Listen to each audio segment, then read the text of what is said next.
الحمد لله والصلاة والسلام على سيدنا محمد وعلى آله وأصحابه أجمعين.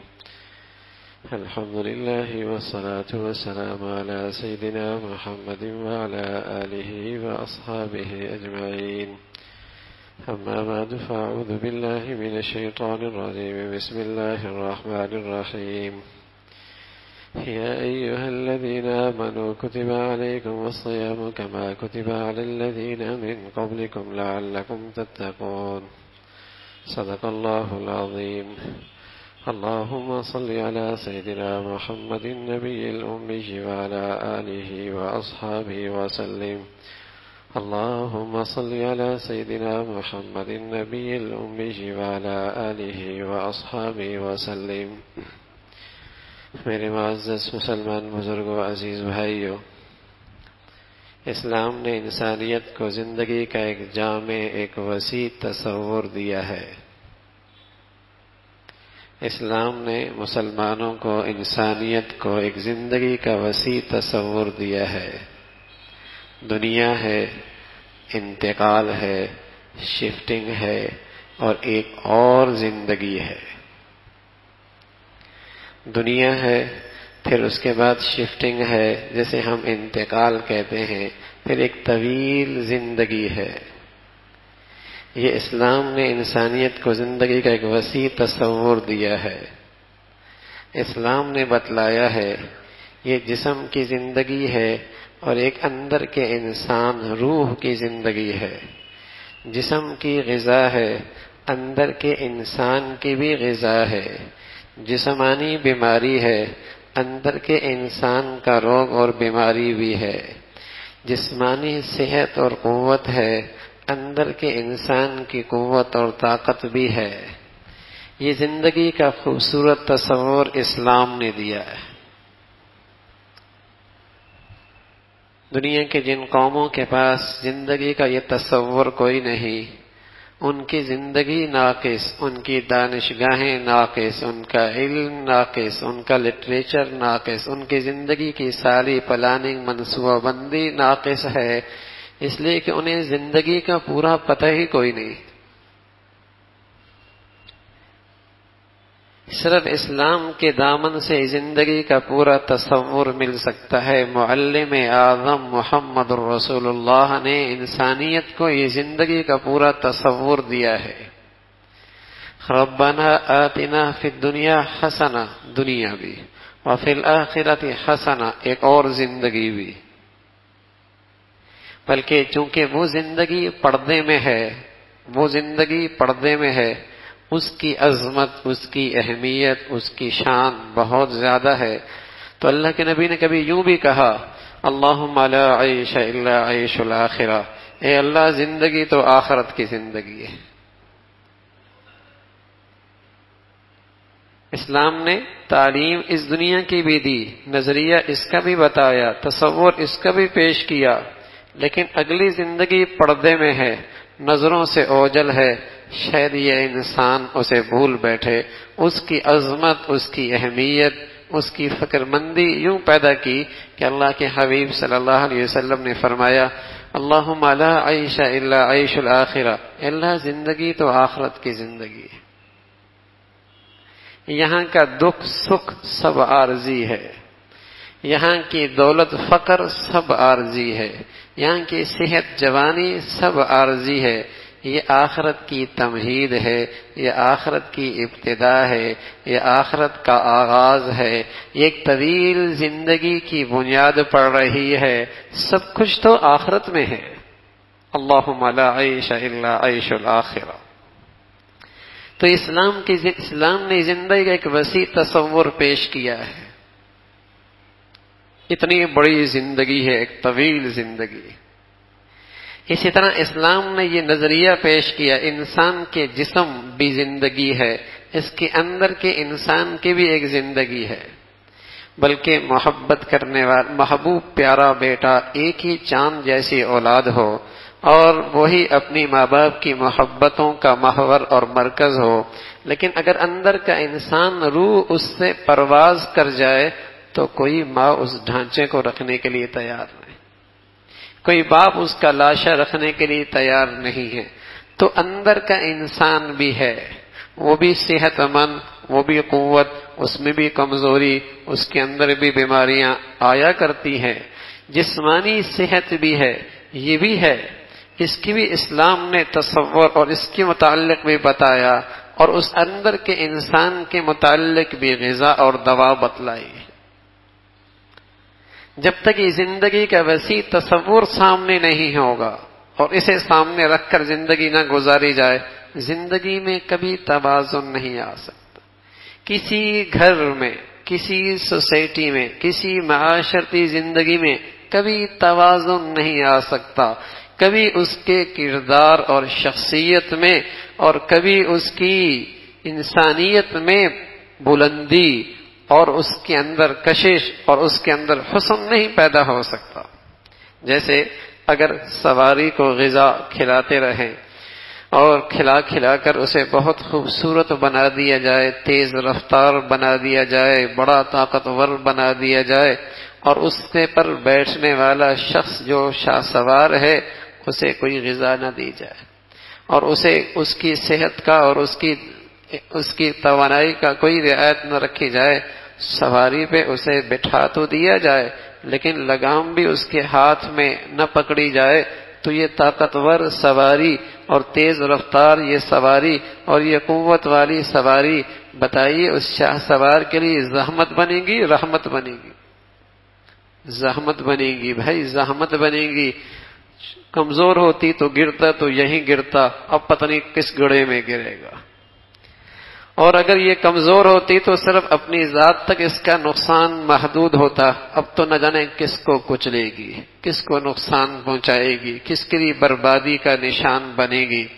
تو جتنی سواری طاقتور ہوگی اور جتنی اس کے اندر قوت زیادہ ہوگی اور شاہ سوار اس پہ کمزور ہوگا، اتنی اس کا خطرہ بڑھ جائے گا.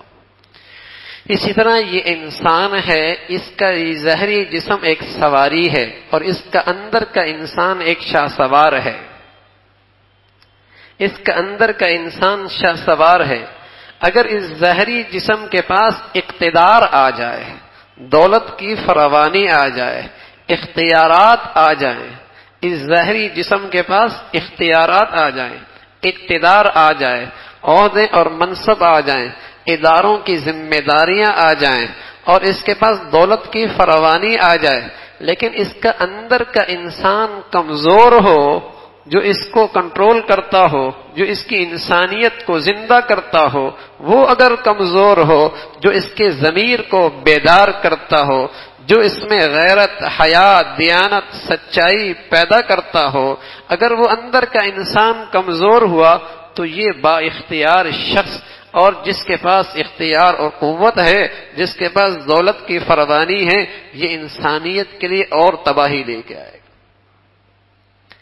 یہ انسانیت کے لیے اور بربادی لے کے آئے گا. اس سے اچھا ہوتا کہ اس کے پاس اختیار نہ ہوتے، اس سے اچھا ہوتا کہ یہ فقیر ہی ہوتا، اس سے اچھا ہوتا کہ یہ لاغر ہی ہوتا، اس سے اچھا ہوتا کہ یہ چل پھر ہی نہ سکتا، اس لیے کہ کم از کم کسی کو نقصان تو نہ پہنچاتا.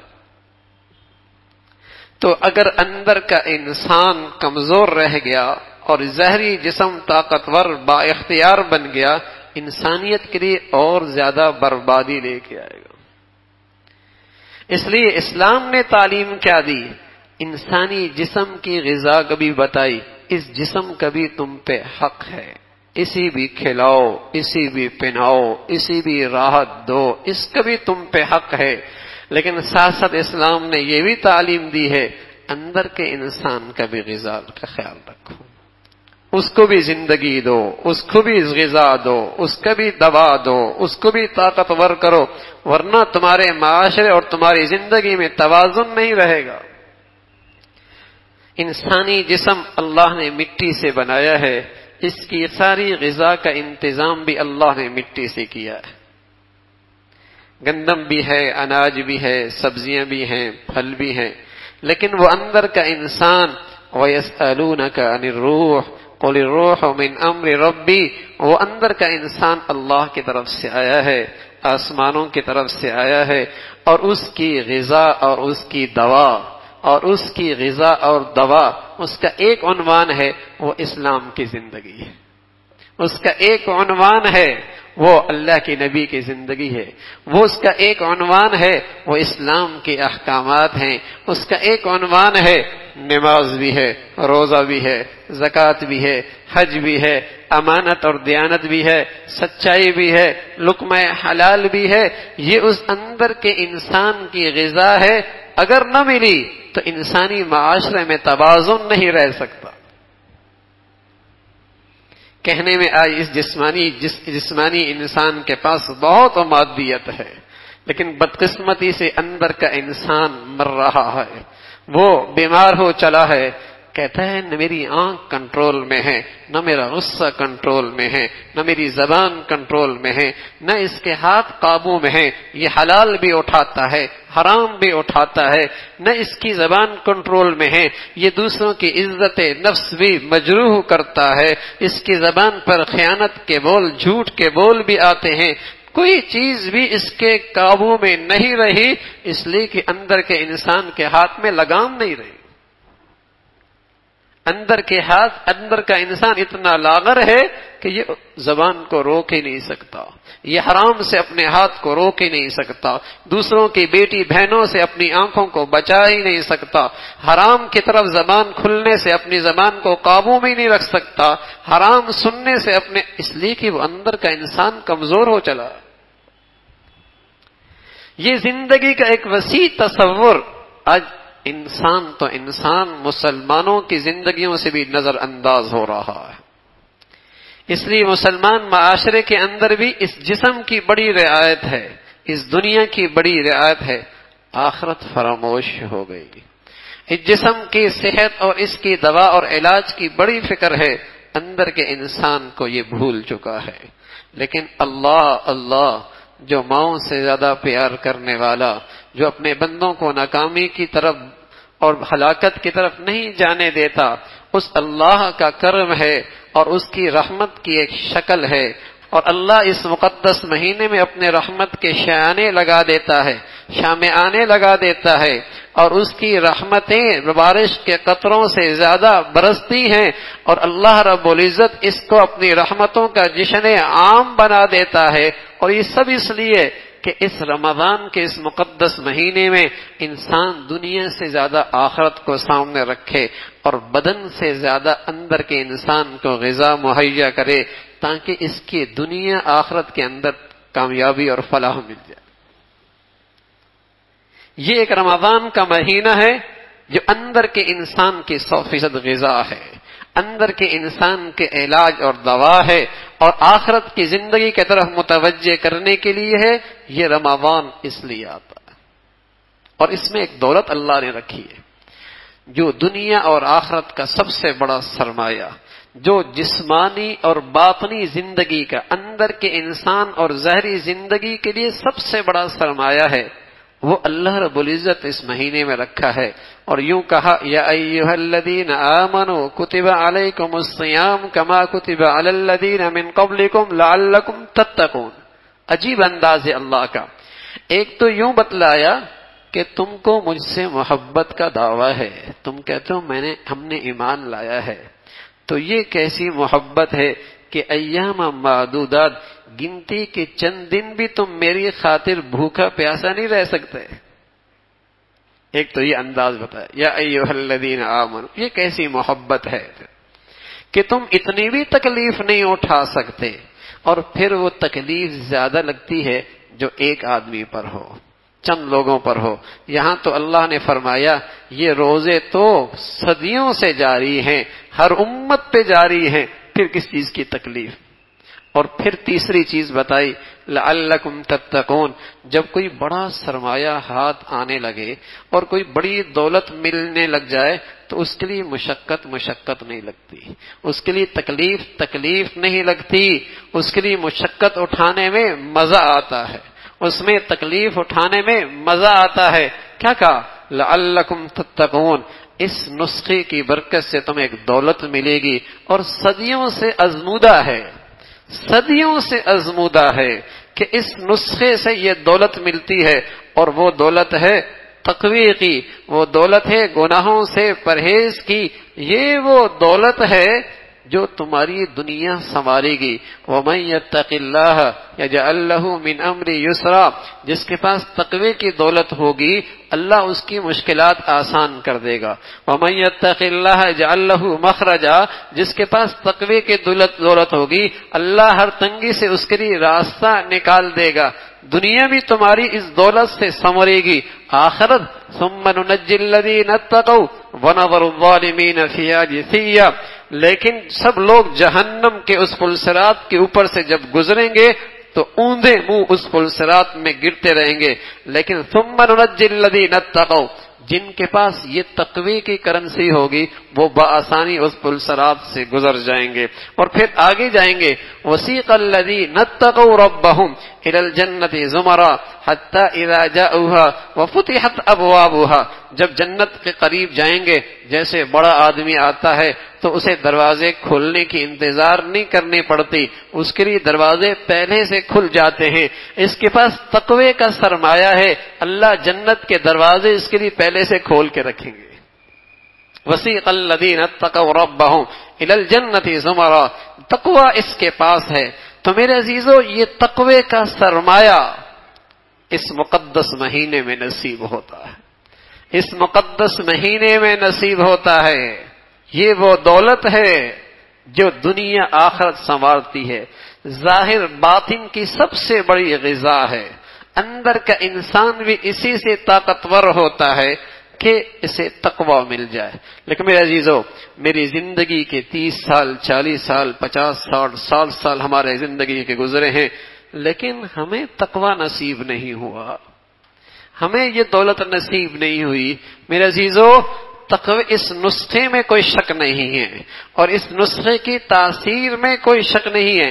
جب کوئی طبیب کوئی نسخہ بتاتا ہے تو بہت ازمودہ ہو تو کہتا ہے صدیوں سے چلا آ رہا ہے، افلاطون سے چلا آ رہا ہے اور صدیوں سے زمانے نے اس کو استعمال کیا ہے۔ یہ نسخہ تو افلاطون سے بھی پہلے کا ہے اور یہ نسخہ دنیا کی کسی طبیب کی ریسرچ اور اس کی تحقیق نہیں ہے، یہ تو اللہ نے نسخہ بھیجا ہے اور صدیوں سے اس کے نتائج شاندار رہے ہیں کہ اس نسخے کا استعمال اگر ٹھیک ہو جائے تو گناہوں سے آدمی بچ جاتا ہے، تقوی کی دولت مل جاتی ہے۔ نسخے میں فرق کوئی نہیں ہے، ہاں میرے استعمال میں غلطی ہو سکتی ہے، اس نسخے کے استعمال میں فرق ہو سکتا ہے۔ دنیا کے ڈاکٹروں کی باتیں بڑی سمجھ میں آتی ہیں کہ میاں اگر دوا استعمال کرو اور بد پرہیزی کرتے رہو تو اس سے تو نہیں استعمال کرو تو اچھا ہے۔ ہاں، ارے میاں طاقت کی دوائی استعمال کر رہے ہو اور ساتھ بد پرہیزی کر رہے، کیوں اپنا پیسہ ضائع کر رہے ہو؟ ارے میاں بد پرہیزی نہ کرنا، یہ دوائی بھی کافی ہو جائے گی۔ ارے صرف بد پرہیزی نہ کرنا، کام بن جائے گا تمہارا۔ یہ باتیں دنیا کے طبیبوں کی اور ڈاکٹروں کی سمجھ میں آتی ہیں، اور طبیب اعظم محمد رسول اللہ اگر یہ بتائے کہ اس نے کھانے سے بھی پرہیز کی، پینے سے بھی پرہیز کی اور اپنی ازواجی تعلق سے بھی پرہیز کی، لیکن حرام سے پھر بھی نہ بچا، جھوٹے بولوں سے بھی نہ بولا، گناہوں کی زندگی سے بھی پھر بھی باز نہ آیا، تو اللہ کے نبی نے فرمایا سوائے اسے بھوکا رہنے کے اور کچھ بھی حاصل نہیں ہوا۔ اس نسخے کی تاثیر میں کوئی شک نہیں ہے، لیکن استعمال صحیح نہیں ہوتا، اس کا استعمال صحیح نہیں ہوتا کہ نسخہ استعمال کرتے ہیں لیکن حرام بھی چلتے رہتے ہیں، گناہ بھی چلتے رہتے ہیں، اللہ کی نافرمانیاں بھی چلتی رہتی ہیں۔ تو میرے عزیزو، بڑی بدقسمتی ہے، 40 سال 50 سال گزر گئے، میری زندگی میں رمضان تبدیلی نہیں لایا۔ میرے عزیزو، کہیں ایسا نہ ہو کہ زندگی میں اللہ نے آخری موقع دیا ہو، کہیں ایسا نہ ہو اللہ نے یہ زندگی کی آخری فرصت دی ہو بننے کی، سنورنے کی، آخرت بننے کی، اندر کے انسان کی زندگی کے لیے اللہ نے آخری موقع دیا ہو۔ نہ جانے کتنے ایسے ہیں جنہیں ہم جانتے ہیں اور آج نہیں ہیں، جو پچھلے سالوں میں تھے اور آج نہیں ہیں۔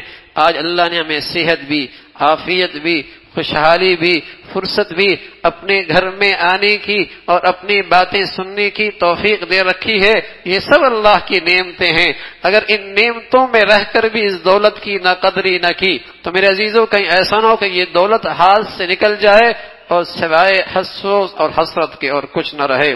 اس لیے کہ کائنات کا سچا رسول محمد رسول اللہ وہ بہت کم اپنے ہاتھ بد دعا کے لیے اٹھایا کرتے تھے اور بہت کم کسی کے لیے بد دعا فرمایا کرتے تھے، لیکن فرمایا جو شخص رمضان کا مقدس مہینہ پائے اور پھر بھی اس کی بخشش نہ ہو اور اپنے اللہ سے صلح نہ کرائے اور اپنی زندگی کا رخ نہ بدلے، اے اللہ تو اسے ہلاک ہی کر دے، اے اللہ تو اسے ہلاک ہی کر دے۔ تو میرے عزیزو اس لیے کہ دولت بڑی ہے، اللہ کی طرف سے آیا ہوا انعام بڑا ہے۔ یہاں اللہ رب العزت بہانے ڈھونڈتے ہیں نوازنے کے، بہانے ڈھونڈتے ہیں بخشش کے۔ اللہ نے یہ مقدس مہینہ عطا فرمایا ہے، تو اس رمضان کا حاصل یہ ہے کہ گناہوں سے پرہیز ہو جائے۔ تو جب بھی روزہ رکھیں تو گناہوں سے پرہیز کرنے کی نیت سے رکھیں، گناہوں سے بچنے کی نیت سے روزہ رکھیں، پھر دیکھیے یہ روزہ کیا تاثیر دکھاتا ہے اور زندگی سے گناہوں سے کیسے نجات ملتی ہے۔ اور پھر ایک وقت آتا ہے اسی رمضان کے آخر میں اعلان ہوتا ہے النجات من النار، اللہ نے اسے جہنم سے ہمیشہ کے لیے بری کر دیا، اسے اللہ نے جہنم سے ہمیشہ بری کر دیا۔ اور سچ یہ ہے جسے اللہ نے جہنم سے بری کر دیا اللہ اسے دنیا کی جہنم سے بھی نجات دے دیتا۔ دنیا کی تلخی اور بے چینی اور پریشانی اور یہ دنیا کی جو آگ ہے اور دنیا کی جہنم ہے اللہ اس سے بھی نجات نصیب فرماتا ہے۔ تو میرے عزیزو اللہ ہی بڑا مقدس مہینہ دے رہا ہے، اللہ ہمیں اس کے ایک ایک لمحے کی قدردانی کی توفیق نصیب فرمائے۔ اور اس رمضان کی سب سے بڑی کمائی ہے گناہوں سے پرہیز ہے، اللہ ہم سب کو اس کی توفیق نصیب فرمائے۔ وآخر دعوانا ان الحمد للہ رب العالمین۔